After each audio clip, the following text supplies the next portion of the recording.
Saudara-saudariku yang terkasih, kita bertemu lagi. Kembali Anda berjumpa dengan saya, Pastor Igo Walerubun MSc, dalam permenungan dan belajar bersama untuk memiliki kecerdasan sosial bersumber pada pesan inspiratif dari Injil hari Minggu. Minggu 30 Agustus 2020, Minggu biasa ke-22. Injil Matius pasal 16 ayat 21 sampai dengan 27. Matius mencatat, lalu Yesus berkata kepada murid-muridnya, "Setiap orang yang mau mengikuti aku harus menyangkal diri, memikul salibnya dan mengikuti aku." Seperti biasa, pertanyaannya adalah, pesan inspiratif apa yang dapat kita ambil dari sabda Yesus dalam Injil hari ini sebagai bahan ajar kita untuk memiliki kecerdasan sosial? Saya tetap membatasi diri untuk hanya mengambil 3 pesan inspiratif saja. Bagi saya, pesan inspiratif pertama adalah aspek kemuritan. Seorang murid adalah seorang pembelajar, seorang yang mengikuti ajaran sang guru dan menyebarkan ajaran tersebut. Artinya, seorang murid selalu belajar dari sang gurunya, belajar memahami, belajar menghayati, menghidupi, mensosialisasikan, mengaktualisasikan, mengimplementasikan, dan menyebarkan ajaran sang gurunya. Memang ada beda antara murid di zaman modern dan murid tradisional. Metode pembelajaran pun berbeda. Tetapi pada intinya seorang murid belajar untuk sepikiran dan sehati dengan gurunya. Karena itu dibutuhkan sebuah relasi dan interaksi yang intens dan intim antara sang murid dengan gurunya. Dalam relasi dan interaksi tersebut, sang guru sungguh bukan hanya mengajarkan pengetahuan, tetapi hidup sebagai model dan pola anutan, pola keteladanan bagi sang murid.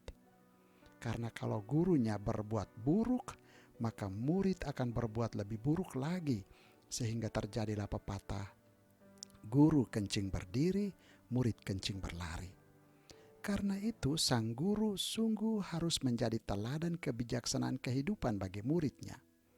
Sementara sang murid diharapkan untuk terus-menerus mencerna pengetahuan dan kebijaksanaan yang diajarkan dan diteladankan oleh gurunya.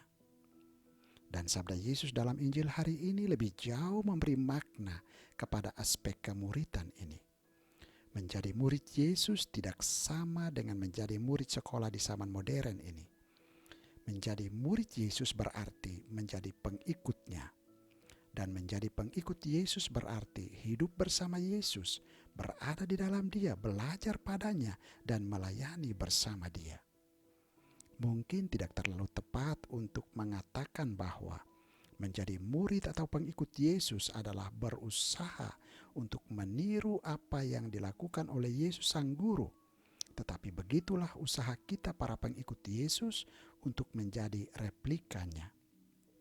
Maka tentu belajar untuk selalu ada bersama Dia, hidup di dalam Dia, mengenal Dia, mencintai Dia, dan kemudian melayani seperti Dia, mengampuni seperti Dia, berbelas kasih seperti Dia. Tentu proses menjadi murid ataupun pengikut Yesus ini tidaklah mudah, karena syaratnya adalah penyangkalan dan pengosongan diri, lalu membiarkan Yesus menguasai hidup kita, sehingga pada akhirnya bisa seperti Santo Paulus yang mengatakan bahwa bukan aku lagi yang hidup, melainkan Yesus yang hidup di dalam diriku. Dalam konteks sosial, kita menjadi murid pengalaman yang selalu belajar dari pengalaman. Pengalaman adalah guru yang terbaik. Tetapi kita juga belajar menjadi guru dalam arti memberikan keteladanan hidup. Belajar menjadikan hidup kita sebagai contoh, model, pola anutan bagi sesama. Belajar menjadi berarti dalam kebersamaan hidup dengan memberikan contoh teladan yang baik. Pesan inspiratif kedua adalah persyaratan. Syarat diartikan sebagai janji yang menjadi tuntutan atau permintaan yang harus dipenuhi, atau diartikan juga sebagai segala sesuatu yang perlu atau harus ada, ketentuan, peraturan, petunjuk yang harus diindahkan dan dilakukan. Sehingga organisasi, perkumpulan, kelompok atau masyarakat selalu menawarkan persyaratan bagi seseorang jika ingin masuk menjadi anggotanya. Persyaratan itu harus unik dalam arti mengarah pada satu persyaratan inti berdasarkan pada waktu dan sesuai dengan tujuan organisasi atau kelompok, konsisten dan mudah dipahami serta diprioritaskan.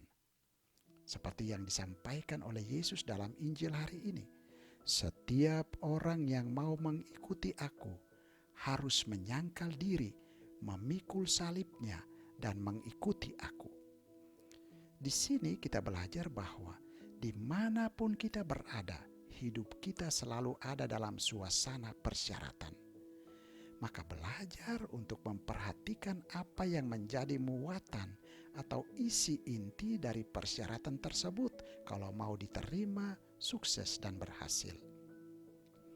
Ada banyak orang yang akhirnya gagal bukan karena dia tidak berkualitas atau bodoh, tetapi karena dia tidak memperhatikan dan memprioritaskan tuntutan yang diminta oleh organisasi ataupun komunitas di mana dia berada dan hidup.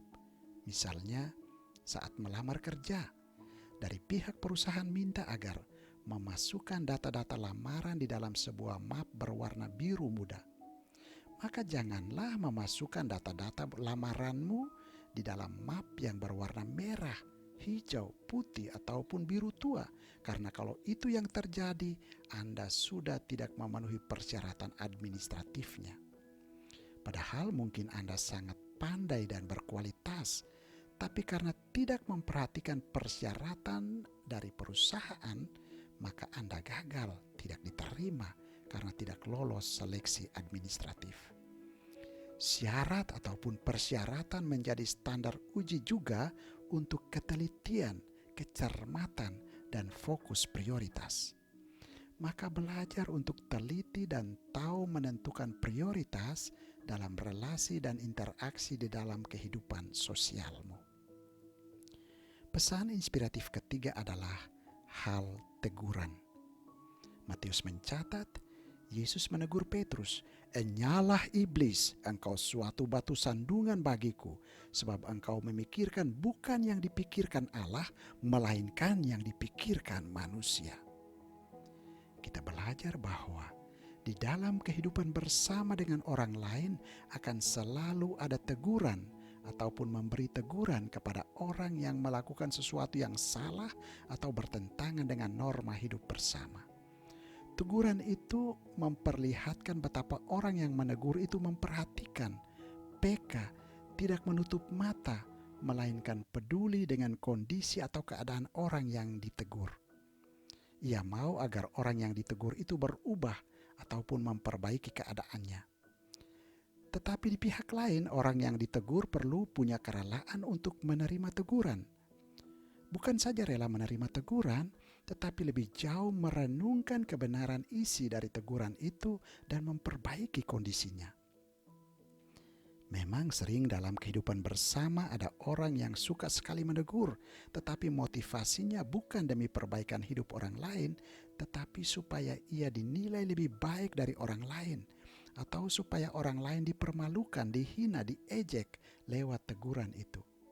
Kalau begitu maka tegurannya itu tidak jernih dan tulus.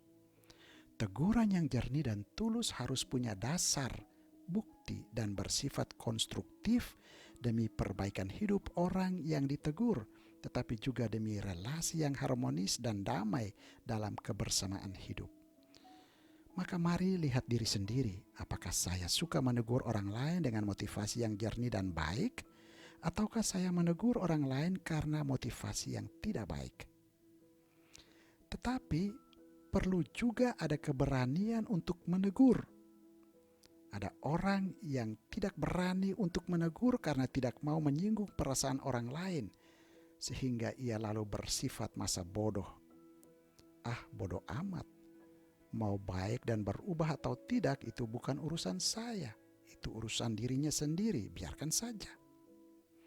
Hari ini kita diajarkan Yesus untuk peka dan berani menegur meskipun teguran itu keras dan menyakitkan.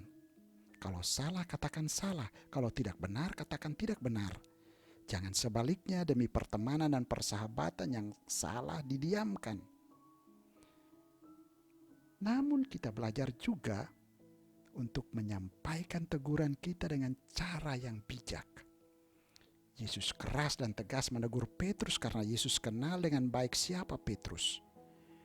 Maka cara kita menegur orang lain perlu juga berdasar pada pengenalan kita padanya, sehingga bisa kasar dan tegas ataupun lembut dalam cara sesuai dengan pengenalan kita pada orang tersebut.